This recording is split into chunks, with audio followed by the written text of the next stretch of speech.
Hello guys, how are you? For today's video ay itutur ko kayo dito sa loob ng building na ito. Nakakala ko nung una ay isang estatwa lang, pero ganito pala yung sa loob. Dito sa first floor niya may entrance fee na sag 500 yen.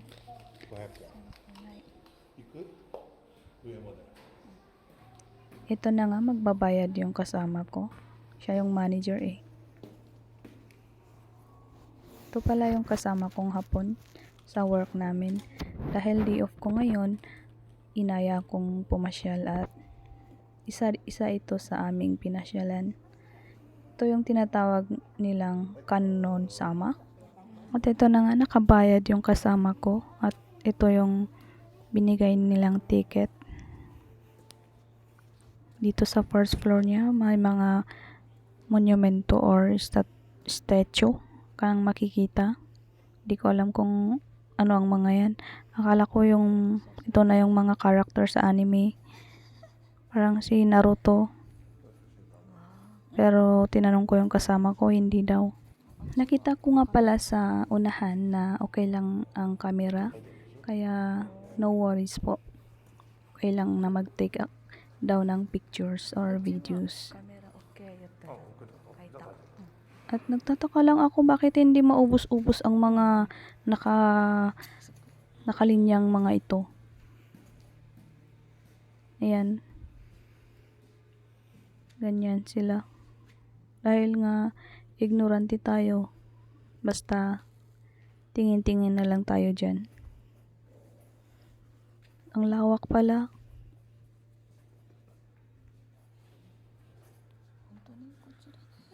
Nakakatakot yung mukha.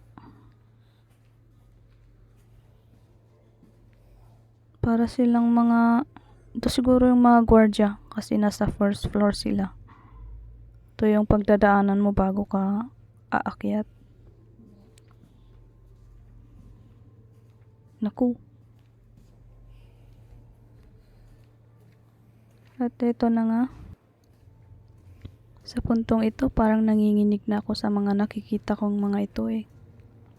Ito na nga, sasakay kami sa elevator para punta kami sa pinakadulo daw.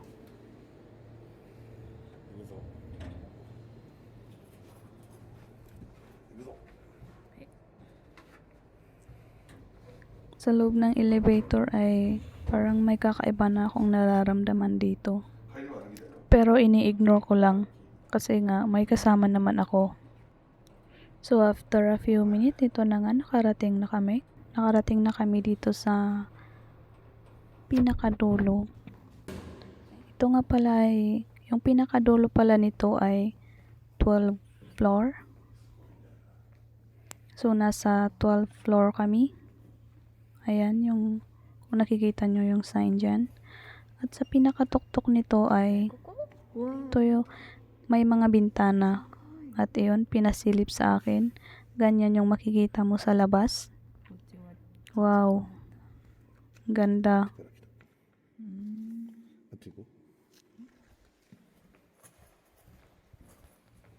Madami nga pala itong bintana kung saan pwede kang sumilip. Ito naman yung isa.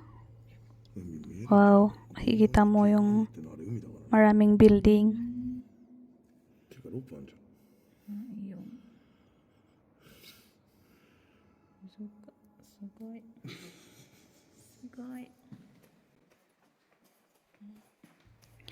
Dito sa kabila naman ay may nakita akong laruan ng golf. Yan. Ang ganda. Ganda ng view.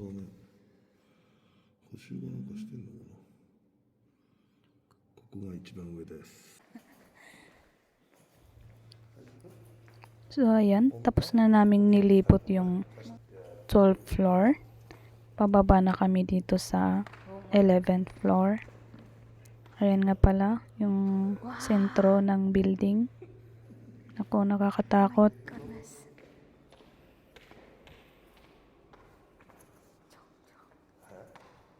Dito pala ay medyo madilim.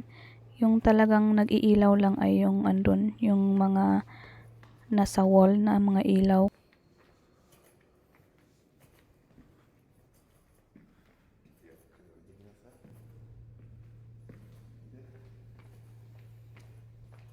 Ayan, marami kang hagdan na dadaanan.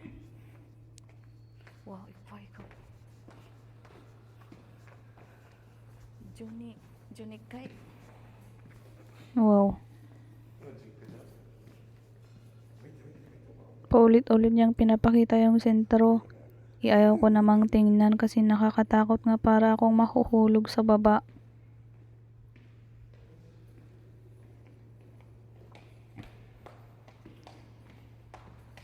At sa sentro na to ay may mga monumento sila. Yan nga pala yung mga nakalagay. Mga iba-ibang mukha ng mga Diyos nila.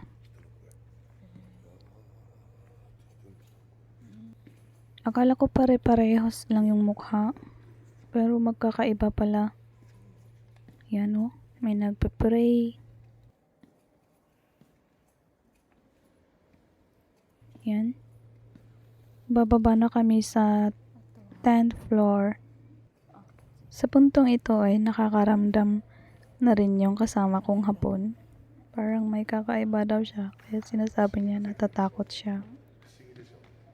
Pati na rin ako parang nakakaramdam ako ng kakaiba kasi may mga tunog kang maririnig na kakaiba sa tenga. Lalo na ako at first time ko. Parang tunog ng mga matandang nagmamakaawa, ganun ba yun? Parang tunog ng naghihinagpis. Ang daming hagdan. Nasa 10th floor pa lang kami eh. Nangangalay na yung paa ko sa kakalakad dito sa mga hagdan. At sa 10th floor, meron ding mga ganito. Bawat floor ay may mga figurine na iba-iba. Hindi ko nga pala binilang kung ilan ang mga to.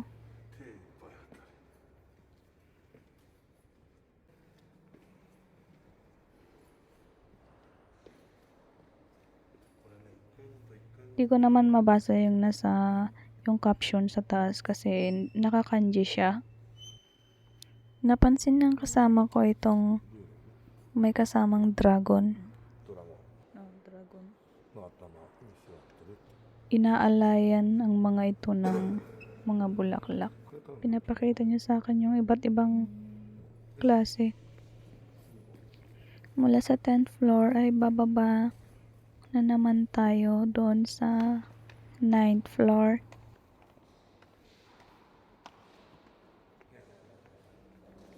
Kung sa Pinas ay para itong mall, kumbaga, pero madilim na mall. Sa puntong ito ay tinakbuhan ko yung kasama ko kasi nakaramdam daw siya ng parang may humipos sa likod niya na malamig. Kaya tinatawanan ko siya. Sa 9th floor naman na to ay meron ulit mga ganito.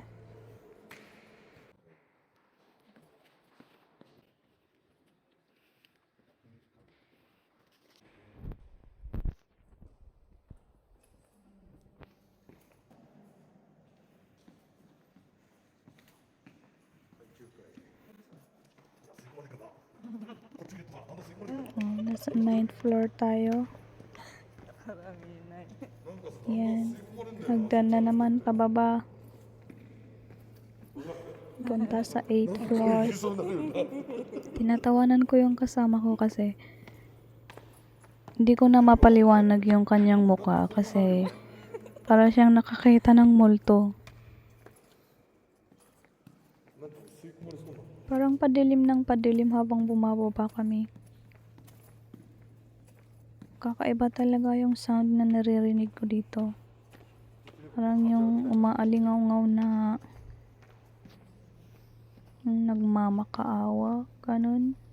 Mga matandang nagmamakaawa. Siguro sound ng nagpe-pray dito sa loob. Kaya yun yung naririnig namin. So, dito na tayo sa 8th floor.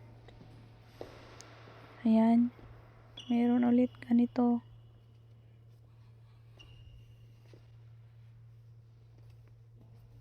Babae. Parang mga babae naman dito eh. Magandang dilag, puso ko iyong nabihag. Wow, ang gaganda nila oh. Tinitesting namin buksan kung mabubuksan yung drawer, pero hindi. So, dito na tayo sa 7th floor.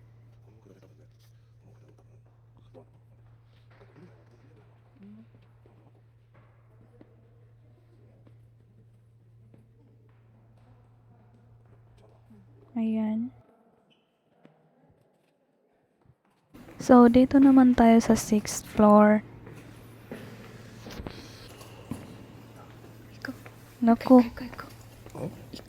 nakakatakot na yung mga revolto. May mga ahas na nakasama. Ayan.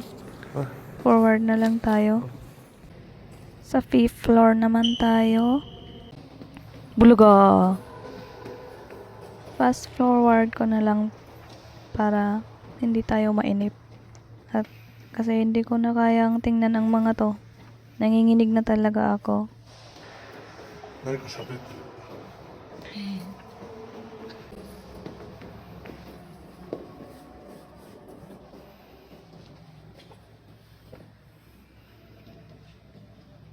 どちらにどちらに Dito naman tayo sa 4th floor. As usual, parehas na ganyan pero magkakaibang mga mukha yan. Ni isa nga wala akong kilala dyan eh. Wow. Naku. Tapos pagtungaw namin sa bintana, may umaakyat. Siguro maintenance ito. So, andito naman tayo sa 3rd floor. Binilisan na lang namin yung pagtingin. Wow.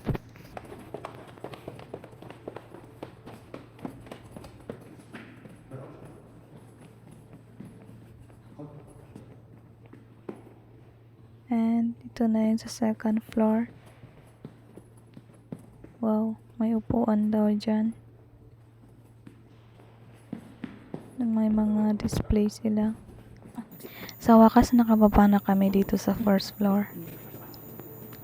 And yan po yung ending ng pagtutour natin. Thank you for watching!